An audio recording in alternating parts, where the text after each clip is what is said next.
And we are live. So, hello, welcome everyone for joining us today. I am so excited for the conversation we've got planned for you today. So, first off, I want to introduce Sarah Cooke. Sarah, thank you so much for joining us today.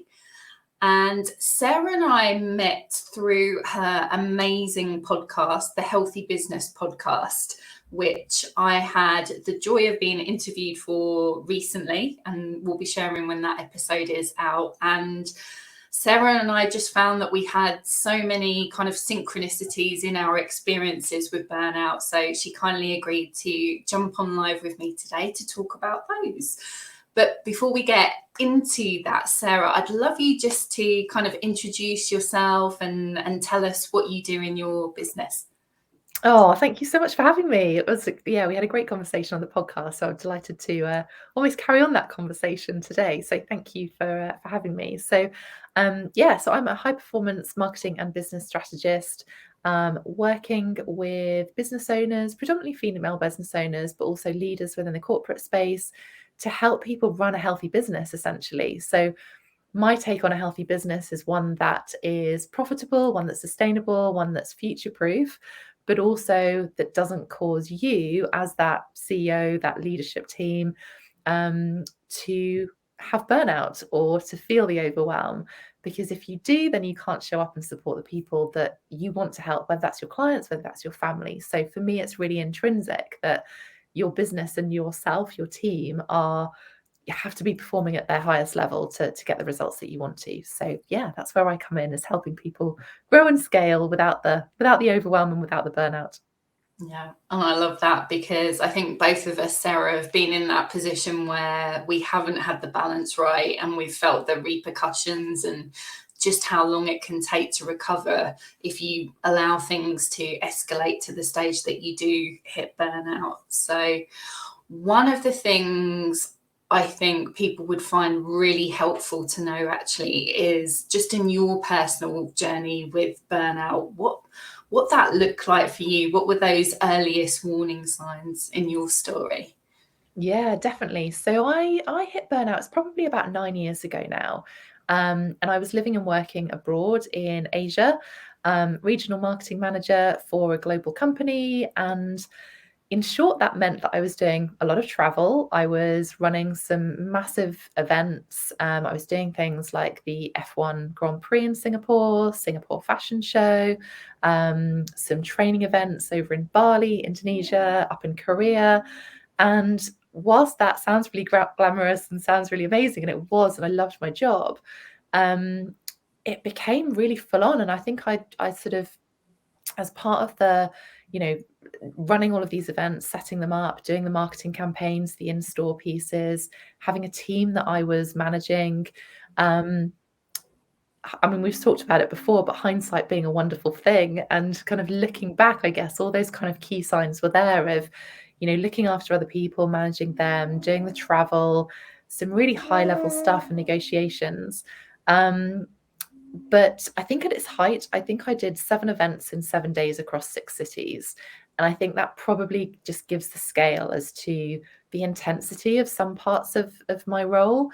And as I said, whilst I loved it, what happened almost straight after that intense period of travel, I remember just catching myself in the mirror and thinking, gosh, I look really different. And just, I hadn't noticed anything different. I was probably running on adrenaline, running on, on to the outside world. I was super healthy as well. So, I've always been interested in health and wellness. I'm an ex-England athlete. Health and wellness has always been part of my thing. And I've, always strived to eat well, exercise I do really regularly.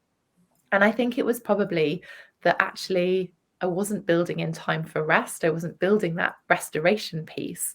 And essentially this pre-kids as well. So essentially I was probably, that phrase of burning the candle at both ends, of working really hard, playing hard, doing the exercise, doing the fitness side of things, but actually just the other side of it wasn't there, because I'd never needed it before.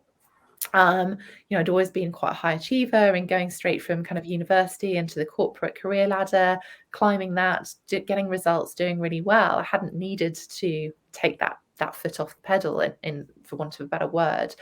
And as I said, I remember coming back off this trip and just kind of catching a glimpse of me and kind of going, something's not quite right, but I don't know what that is. And it sort of, I think that sort of meant that I started really questioning, was I really feeling myself? Was I enjoying what I was doing? Is this how I wanted to run my life? Which parts of it needed to potentially change? I've always been fairly self-aware, but I didn't know what was going on. And it kind of scared me a little bit, as to kind of think, well, how am I not me? Is this just part of growing up? I was in my sort of, late 20s, early 30s probably by then, and kind of thinking, oh, is that just part and parcel of kind of, being in the corporate space, being high achiever, being successful at what I was doing, being at the management level that I was that just kind of part and parcel of what to expect?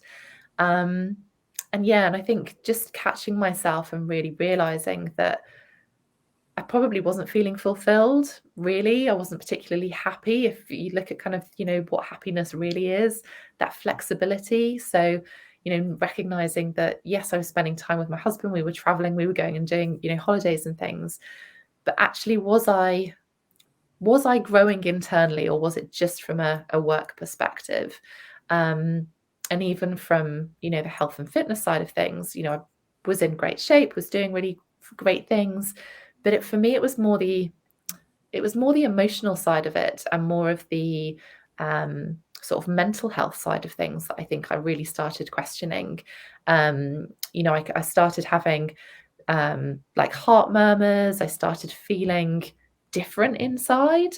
And that kind of level of anxiety, was I performing at my highest level? Was I kind of achieving? If I wanted to move to the next level, what did that look like? What did that mean that I had to do more of? And I kept thinking around that, what did I need to do more of, rather than actually what I really needed to do was, what do I need to do potentially less of, or do things in a different way? And so, as I've kind of learned more and more about it, and just training as a positive psychology coach, which I did last year, and that understanding of really what health was, is that, you have to have the rest and restoration in there. You have to, yes, you need the movement and the exercise and the nutrition side of things, but sleep and rest are two massive pillars within health that we kind of take for granted. We kind of assume, because we run on it, and our bodies are amazing and they have a capacity to really be pushed. But if we don't listen to those little signs, then that can really cause some quite serious consequences. And I think it coupled with a time where I then found out I was pregnant not far after that. And that was my real catalyst for change, of going, okay, I have to look at something slightly differently, because it's not just about me anymore. And I think probably living abroad as well, and being hundreds, thousands miles away from family and friends, recognizing that I wasn't going to have that support network around me when I had, a new baby to look after, that actually I did need to start looking after myself properly and really understanding what that meant. So it's been a bit of a journey, but it's I think it's an ongoing journey as well. As we evolve, as our lifestyles change, obviously kind of becoming a mum, and then I ended up setting up my own business and leaving the corporate space. But all of that shifts, all of that changes, and your body needs different things for all of those things as well. So it's not a kind of once and done model at all. 100%. And it's something I've been talking a lot about recently, because I think in the work that I do one-on-one with people who are preventing or recovering from burnout, there's almost this sense of, I'm going to get to this point where I've got a perfect balance. Sometimes this sense that there is a solution, but the reality is it's the work of our lifetime, isn't it, to work out what's important to us, what does balance, if that's a meaningful term to us, mean, and it shifts over time. Yeah, definitely. And I think it's one of the things that I sort of have started doing and work with my clients on, is that having goals is brilliant. Business goals, setting financial goals, we have to do that. But also, let's set some lifestyle goals. And then you can check in and say, okay, well, if I've hit my business results, that's great. But has that had an impact on my lifestyle, my health, my relationships, my family? And if it has in a negative way, what do I need to do within my business to make sure that I can kind of rebalance that equilibrium? On the flip side, if you've got a lifestyle that's working amazingly for you and that's having an impact negatively on your business results, then let's look at your business model and let's see how that can work together. But I don't actually think, especially as a business owner, you can have one without the other, because it is so intrinsic and it is all life. You know, we talk about this kind of work-life balance, but actually it is all life. Work is a part of that. Everything else is a part of life as well. And I think if we're able to perform at our best as a person, and obviously health is a big part of that, then actually we can get better results in our jobs, in our own businesses, whatever it is that we're doing as work. Yeah, 100%. And that was really helpful, actually, Sarah, when you described how that experience of kind of descending into burnout felt to you, because the symptoms vary by person. It can be really difficult actually to say, oh, this is what I'm experiencing. Quite often people will initially say, go to the doctor for something physical that's come up, whether it's a stomach pain or heart murmurs, as you were saying, something to do with the heart is pretty common. But something I love that you said was, I just didn't feel myself. That's such a good summary. Yeah. Kind of, you just have that sense of, I am not me right now. And it took me a little while to get to that point because, you know, with traveling so much, I was like, well, of course I'm tired because I'm traveling loads, or of course I'm tired because of the events that I'm doing or the late nights that I've been doing or whatever it is. Like we're very good at finding excuses or putting it down to something that's going on. But if it never changes, then something's going to happen. And I think that's where I kind of got to, was that I'd, you know, after being back in a normal working environment, I didn't have the travel for a period, but I still felt tired. I still felt like something was off.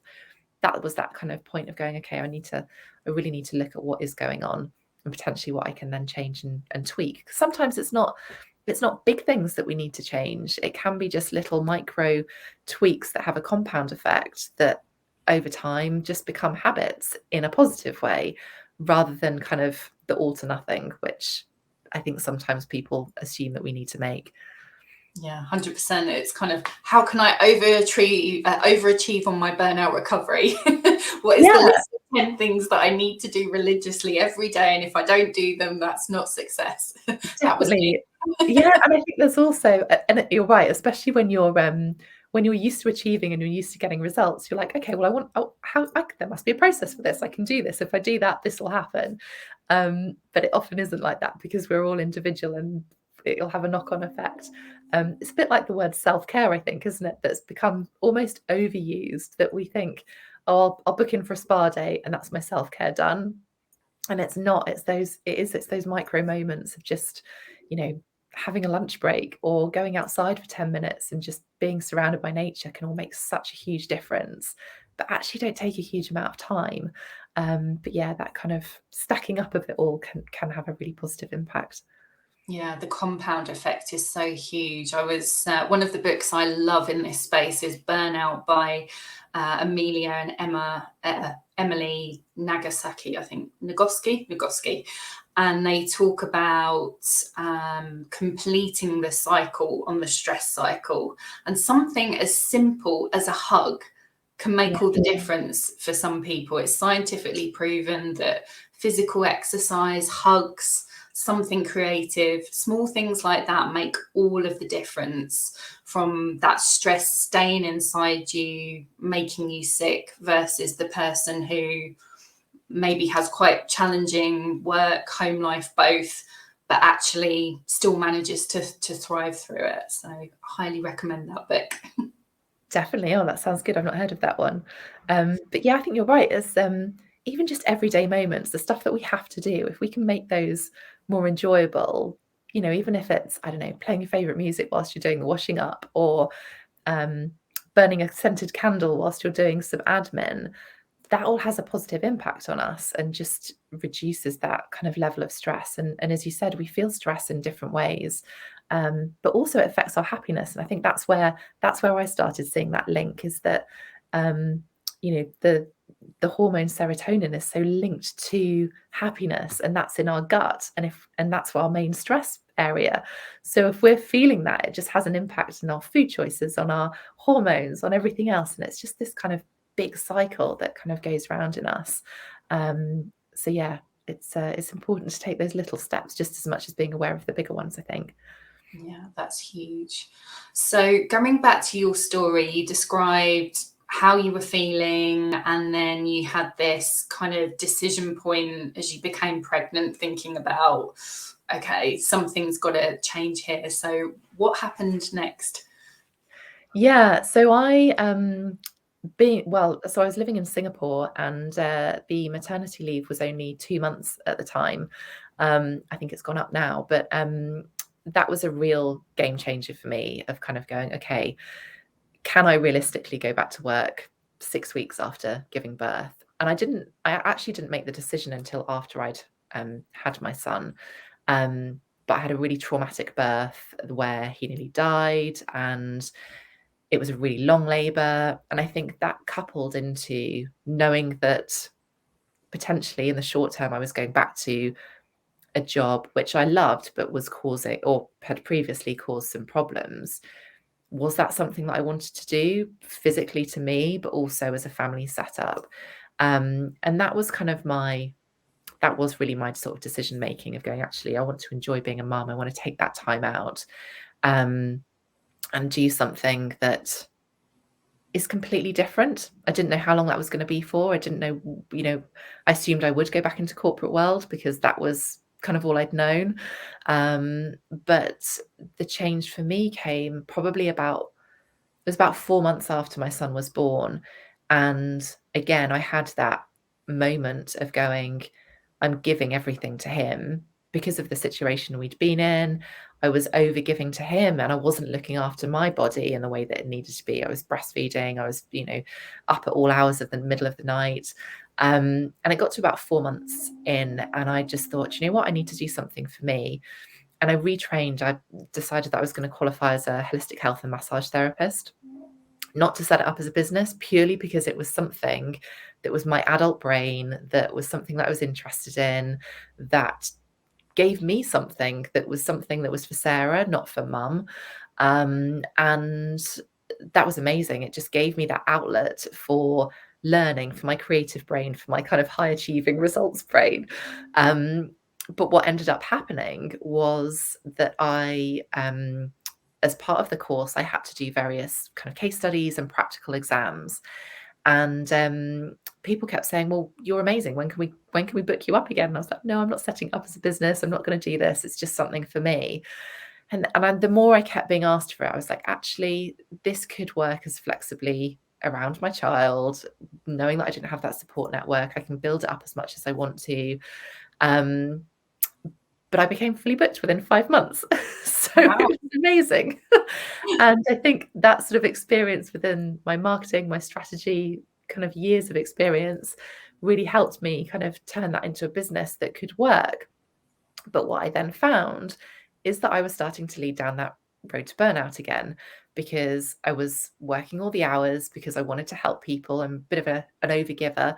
Or have been known to be an overgiver. I've got my boundaries in place now, but I think wanting to help as many people that I could do through the therapies, through something that I got so much joy from, meant that I was just filling my diary as much as I possibly could to help other people.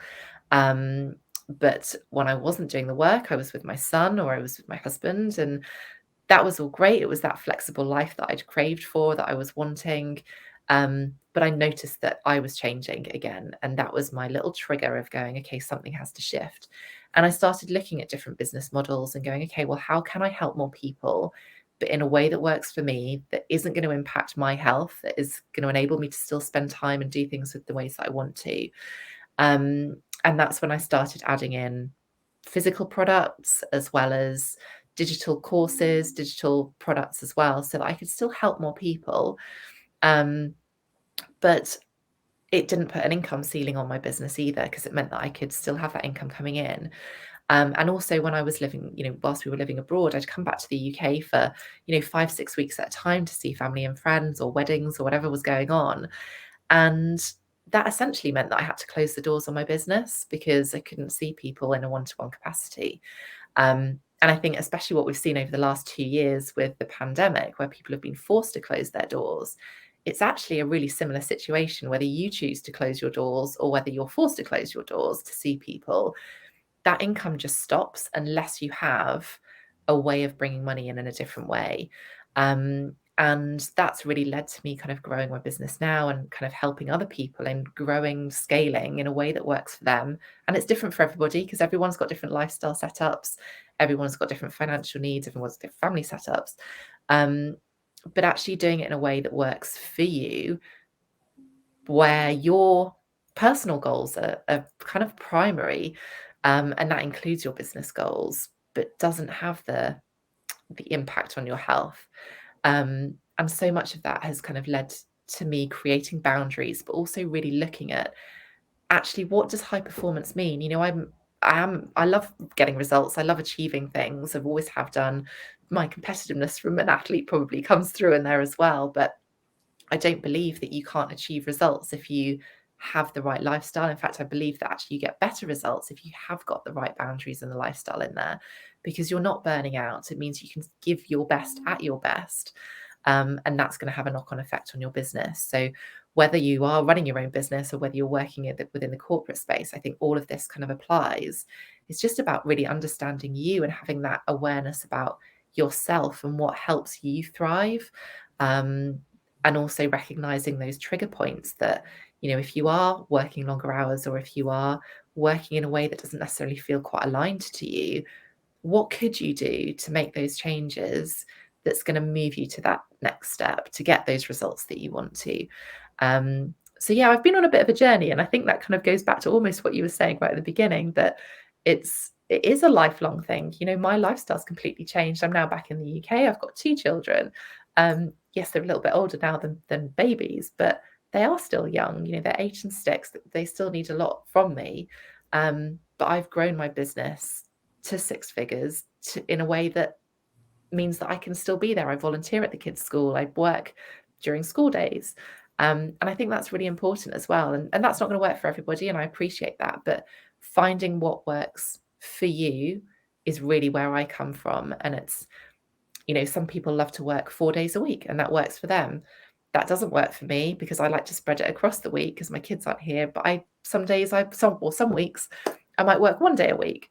So it's just finding that balance, I think, and really understanding what it is that works for you, still getting those results because that's the primary goal, but in a way that's not going to impact you health-wise, because we know that doesn't help anybody. Definitely not. And there's so much gold in what you just said there. And I guess the first thing that really stood out and resonated with me from my experiences and the work I've done with clients is, if you have burnt out in the corporate world, just taking the same version of yourself and becoming an entrepreneur, your own business owner, quite often doesn't solve the situation. And if you can hear anything, that is Storm Franklin. It is. We've got some strange winds going on, haven't we? And so, I had a similar experience, Sarah, with the first business that I set up. I was focused more on the financial side of things rather than the holistic picture of business and healthy me. And then lo and behold, a couple of years into that, suddenly find I'm working around the clock with a global team, doing work that to a degree was fulfilling, but essentially was more about the financial side of things. And the same pattern played out where suddenly it's like, okay, I've felt these feelings before, felt these signs, so let's not let it get to that stage. And so what I'm a firm believer on is a changing environment sometimes is really helpful if you know hand on heart that even with some changes to yourself, going back into the same work environment or business isn't going to be healthy. But it needs to be coupled with the changes that we make to ourselves. whether it's having better boundaries, being kinder to ourselves, prioritizing different things. So you are looking more holistically at your life. What do I want? What's the way to get that? And I love how you talked about actually building a business that has enabled you to live that life that fulfills all the things you want to do, the time with children, the ability to travel without actually the business stopping. I think that's critical. So if there's someone listening to this right now who, I don't know, perhaps is feeling the signs of burnout in the corporate world, or a business owner, what would be the top tips you'd give them for your own experience? Yeah, I think awareness is gold. Like, if you can just find that time. One of the things I love to do, and I tell my clients to do, is to book a CEO appointment. So basically, you're booking an appointment with yourself. So you can do this, book some time out. It doesn't have to be, a whole day, but just book some time out to have that awareness. So doing it from, if you can do, from a non-emotional perspective, and just sense checking yourself, looking at it from, an emotional side, but also from a physical side, and thinking about, you at your best performing self, and then going, okay, well, what does me at my best performing self look like? And then start almost sense checking that against yourself and how you're feeling right now, of kind of, am I looking great? Is my skin looking great? Am I, doing the exercise that I want to? Am I doing the right type of exercise that's giving me energy? Am I always reaching for the caffeine or the high sugar snacks? Or do I have enough energy that's going to last through the day? Am I waking up feeling exhausted? Those are kind of some of the really key things from a physical perspective. And then from an emotional side of things, I think it's just, are you feeling different? That was one that I think, was a big thing. And it's doing it from a non-judgmental perspective, I think, as well, of going, actually, I am feeling different. And you might not know why you're feeling different or what you're feeling different about. And I think that's really the point, to then go and speak to someone like yourself, of going, something's not quite right. I don't really know what that is. I think there's a big stigma around it. I think there's a huge amount of worry where, if we're in the workplace and we say, I'm not feeling myself, I don't really know what to do about it, that you don't necessarily want to tell your manager that, or you don't necessarily want to, tell a colleague that, or someone within your team. But if you can find someone, whether it's a trusted friend or whether it's someone completely external to your world, that you can just have that conversation with, because awareness is the first stepping point. It's if you've started noticing that something's off, you're already becoming aware of it. But even if you're not quite there yet, I'd still recommend doing a bit of a sense check. I do it every quarter. But if you're not quite there yet, definitely do it, more regularly than that, and just see what is going on for you, and just, checking in. We shouldn't have to. I read an amazing quote, or sort of idea, from Ben Fogle's book recently, how we're so focused on these 2 weeks holiday a year. But actually, if we focused on the 50 weeks where we're not on holiday, what would that do to us? How would we feel? What would we do? What would we potentially do? And that's kind of what I try and do within my business and help my clients with, of, we shouldn't just be focusing on that time out. We shouldn't just be working so hard for the weekends to take the time out, or the holidays to take the time out. What if we could flip that and be aware of it, so our everyday becomes our best performing day? Because that's really what we're trying to get to. As I said, whether you're running your own business or you're in the corporate space, you want to be on point. That's what you're passionate about, hopefully, and that's where we want to thrive. So yeah, just that awareness, that would be my number one tip, would just to get awareness in a non-judgmental space, and then reach out for support, because you quite often don't necessarily know what that support looks like, and it's not necessarily going to a GP or a doctor. It could be something slightly different. Yeah, I love that, actually. And the more you're in tune with your body and your mind, that becomes a superpower. So just from my own experiences now, the earliest warning sign that I get that something's off is my right eye begins twitching like it's at some kind of nightclub having a rave. No idea why it's that, but it's happened enough times now that I know that that is a sign I just need to rest. Even if I'm not physically feeling stressed, Yeah. it's a sign that there's something that I need to do differently. So that kind of awareness becomes an absolute superpower, because you're essentially listening to what your body needs, making changes so problems don't come up. I love that. Yeah, definitely. And I think also, just kind of almost exactly where we are right now, the last 2 years have pushed us into working in different ways. We've, so many people have been working from home or trying to juggle families, homeschooling. And yes, we're coming out of that. But if we don't give our bodies the time to come out of that as well, then, we're still going to live in this heightened sense of consistency. And I think, as I said earlier, our bodies have got an amazing capacity, but we have to give them that space to come back again as well. I love that. And you raised such a good point there about what we're coming out of, because what I quite often find happens with my clients is they can be going into a period that perhaps is less stressful.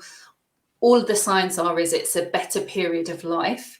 And that's when some of the repressed emotions and the stress actually comes up, because your brain is saying, oh, Emma, actually, you're doing better now. So you can start to deal with some of this stuff that you've repressed. So it's really normal, actually, coming out of a stressful period to suddenly hit a wall and find that emotionally you're struggling, whereas actually in the thick of it, you were seemingly fine. It's just because there's repressed emotions there that need to come out, whether it's you go to talk therapy, chat to a friend, a family member, whatever feels like the right support for you. Definitely. Oh, it's so important, isn't it? And so, Sarah, I guess to wrap up the conversation today, thank you so much for taking your time to share your experiences and talk about the work that you do. If people have resonated with your story and what you do, what would be the best way for people to get in touch with you? Yeah, sure. Well, firstly, thank you for having me. I've loved chatting to you. So yeah, on here, obviously I'm on LinkedIn. So feel free to, send me a message if you want to. My website, sarahcookemarketing.com, or I'm on the other socials at Sarah Cooke Coaching. So yeah, come and connect with me. I'd love to hear your stories, or if you are feeling anything, then yeah, do feel free to reach out. Amazing. Well, thank you so much, Sarah. And it's been an absolute pleasure having you with us here today. And as we mentioned, we've got a podcast episode coming out, haven't we, with the Healthy Business podcast. So I'll be sure to share the links with that as soon as it's ready.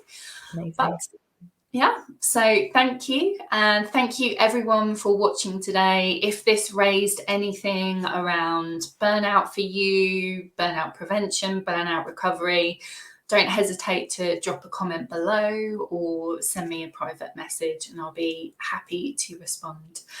But take care, take amazing care of yourself, and look forward to seeing you on the internet soon.